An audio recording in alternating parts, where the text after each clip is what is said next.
எல்லாருக்கும் வணக்கம். என்னோட ஜனநாயக கடமையை முடிச்சிட்டேன். ரொம்ப ரொம்ப சந்தோஷம். அவ்வளோதான். மே 4ஆம் தேதி அன்னைக்கு let the right leader win. அவ்வளோதான். தமிழ்நாட்டுக்கு யார் தேவைங்கிறது தமிழ்நாடு மக்கள் தேர்ந்தெடுப்பாங்கன்னு நம்புகிறேன். சந்தோஷம் தாங்க. இப்போ மைனாரிட்டி ஓட்டுங்கிறது இப்போ இந்த 18லேருந்து ஆரம்பித்து ஓட்டு போடுற சதவீதம் இப்போ அதிகமானுங்கிறது ரொம்ப ஆரோக்கியமான ஒரு விஷயம். எல்லாருக்கும் உரிமை இருக்குது, ஓட்டு உரிமை இருக்குது. எல்லாரும் தன்னோட தலைவர்களை தேர்ந்தெடுத்துக்கிற உரிமை இருக்குங்கிறது வந்து இந்த மைனாரிட்டி ஓட்டோட சதவீதத்திலே தெரியுது, விழுக்காட்டிலே தெரியுது.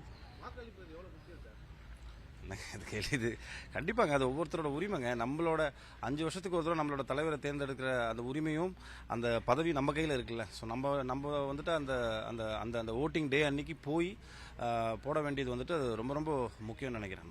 நம்மளுக்கு மட்டும் இல்லை, நம்மளுக்கு அடுத்து வர ஜென்ரேஷன்ஸ்க்கு அது ரொம்ப முக்கியம். அது